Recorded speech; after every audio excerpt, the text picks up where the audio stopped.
Hello, and thanks again for joining RC Truth Media. Today is 9/11, September 11th, 2018. And for those of you who don't know how the September 11th attacks happened on the World Trade Center, you don't know the whole story about how it went down. We're going to watch this little short video. It's a clip, about maybe 5 minutes, to just show you what went down that day. A very important day in history. I remember I was 12 years old. I was in 6th grade. I was in class, and the teacher, one of the teachers, had came in and told our teacher what had happened, and they immediately turned on the radio, and everybody in class listened to what was happening that day.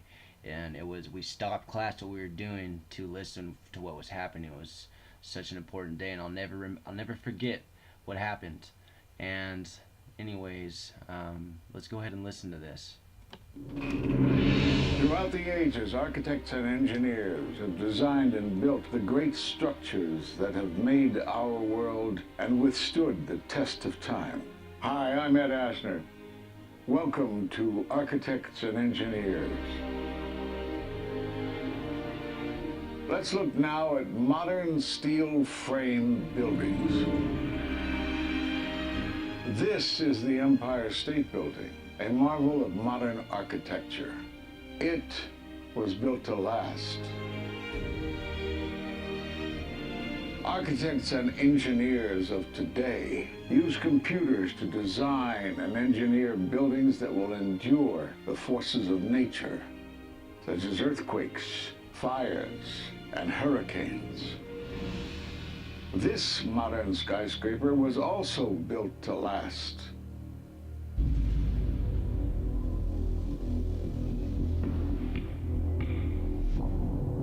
We've seen buildings completely destroyed like this before, but only when done intentionally. Danny Jowenko is the expert on this in Europe. What did he say? Dit is controlled demolition. Zeker weten. Zeker weten. Er is nagesprongen. Dit is in opdracht gebeurd. Dit heeft een team gedaan van experts. Let's compare. Explosives are used to demolish buildings like this in just seconds. Okay, so it's a controlled demolition. What's the problem with that? Well, it happened on the afternoon of 9/11 at the World Trade Center. Let's just think about this. Controlled demolitions cannot be engineered and rigged in a day. It takes months. And therefore, this event must have been planned in advance.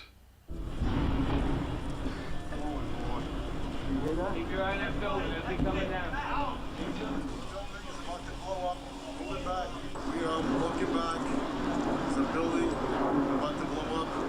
Did they actually use the word brought down, and who was it that was telling you this? The fire department, and they did use the word, we're going to have to bring it down. And these people heard explosions. We heard this sound that sounded like a clap of thunder. It looked like there was a shock wave ripping through the building, and the windows all busted out. About a second later, the bottom floor caved out. The building followed after that. He takes his hand off, and you hear 3, 2, 1, and it was boom, boom, boom, boom, boom. And these reporters recognized it as a controlled demolition. And I turned in time to see what looked like a skyscraper implosion. Looked like it had been done by a demolition crew. The whole thing just collapsing down itself. For the third time today, it's reminiscent of those pictures we've all seen too much on television before, when a building was deliberately destroyed by well-placed dynamite to knock it down. It was almost as if it were a planned implosion. It just pancaked. So what's the problem if this was a planned demolition? Well, we are told by government agencies that this building came down as a result of normal office fires. The National Institute of Standards and Technology produced their final report in 2008. World Trade Center 7 collapsed because of fires fueled by office furnishings. It did not collapse from explosives or from fuel oil fires. Well, what do you think brought down the building? More than 1,300 architects and engineers examine the evidence about Building 7's collapse and disagree with the official report issued by the National Institute of Standards and Technology. I certainly am much more open-minded about it than I was, and it is because of the involvement of the 9/11 families and all these engineers and architects. You are about to hear from architect of 23 years, Richard Gage, AIA, member of the American Institute of Architects and founder of Architects and Engineers for 9/11 Truth. Now there are more than 1,500 architects and engineers who say that it could not have been brought down by office fires. They are backed by 9/11 family members who are calling for an independent, unbiased investigation. I'm Richard Gage. Fires have never before caused the collapse of any skyscraper, even though there are numerous examples of much hotter, larger, and longer-lasting fires in these buildings. And in the case of Building 7, the fire that NIST said started the collapse had actually burned out over an hour before. It could not have caused the collapse, as NIST claims.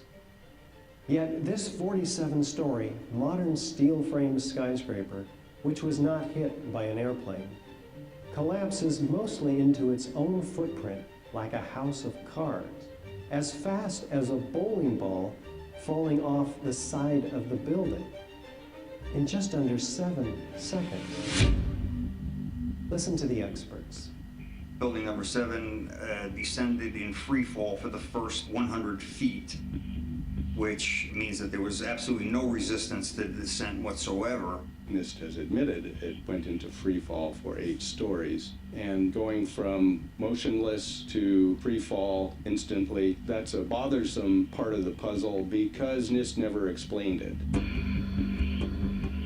We've got a building that came down in its own footprint, so all of the columns really needed to be severed at the same time in order for that structure to fall the way that we saw. The symmetry is the smoking gun.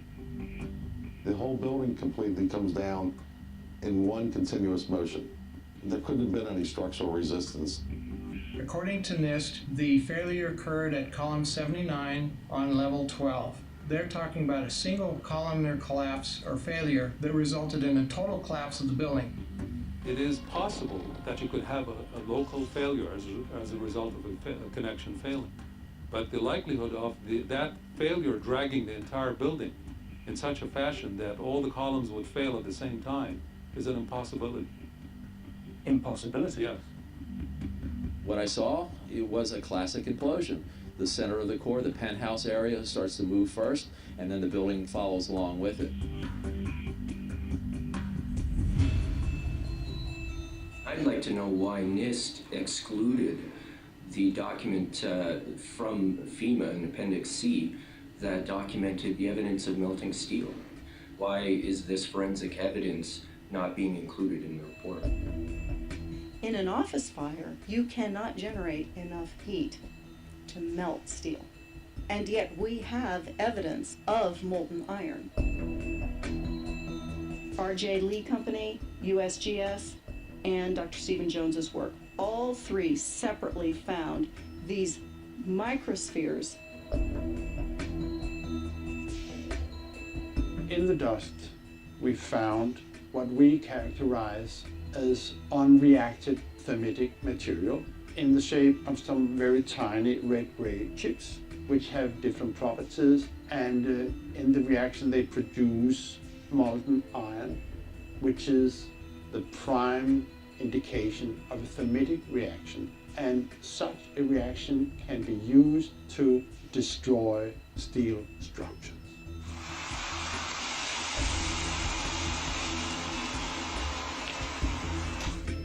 What we have found is a modern version of thermite, which we call nanothermite. There were these iron microspheres present in all of the dust samples that needed to have been formed in extremely high temperatures. I've independently seen thermitic activity within 2 separate independent samples of World Trade Center dust. My contention, based on finding thermite residue in the dust, is that it happened before. It didn't happen after in the fires that ensued in the rubble pile afterwards. All the characteristics of the microspheres tell me that thermite was involved in melting those steel beams.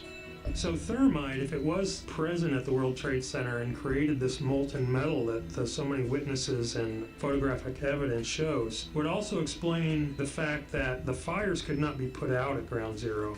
The only thing that is consistent with all of the evidence that we have that could cause such a thing is the use of thermite to cut through the steel. You get down below and you see molten steel running down the channel rails, like you're in a foundry. Like lava. Well, the manual gets into thermite, and if it says if you have melted steel or concrete, which we had on 9/11, we should test for it. This fused element of steel, molten steel and concrete and all of these things all fused by the heat into one single element. We're asking for an investigation that follows national standards. There's no excuse to not test for this. If terrorists used explosives in '93, why didn't we test for them? If all these witnesses heard explosions, why aren't we testing for them? NIST concedes that they found no evidence for explosives. So then we asked them, well, did you look? And they said, no, we did not look for explosives or residues of explosives. So the preconceived notion of NIST is that there's no evidence for explosives, and so there's no point in looking. That is the most unscientific thing that you can possibly think of, not to look because you don't expect to find evidence, and in fact the evidence is overwhelming. They state these conclusions for which there's virtually no evidence, and then they ignore conclusions that can be drawn from the evidence.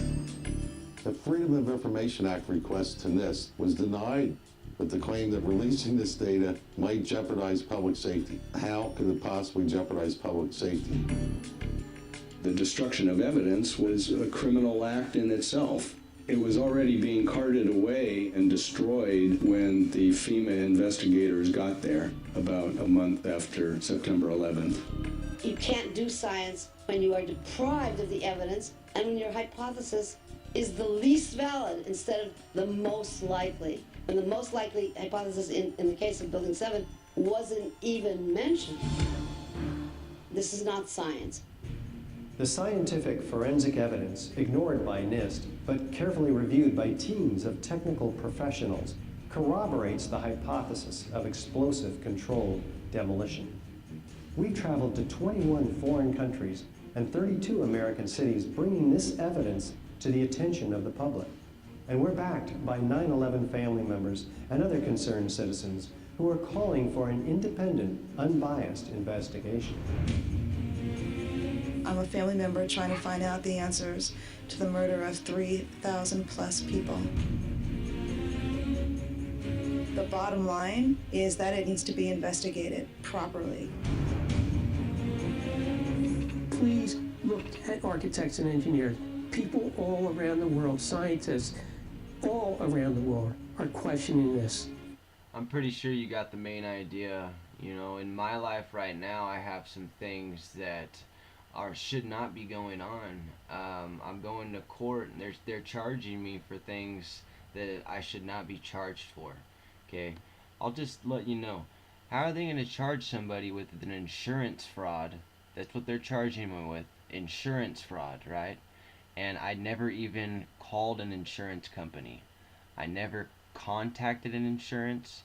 I never got a hold of any insurance. I never wrote any insurance paperwork. Never knew the customer's insurance information, but they're charging me with insurance fraud. What happened was I got a call to go do a windshield repair in a different county. I own a business doing windshield repair. So I went to this county, Hanford, 45 minutes away, to do a chip repair on the windshield.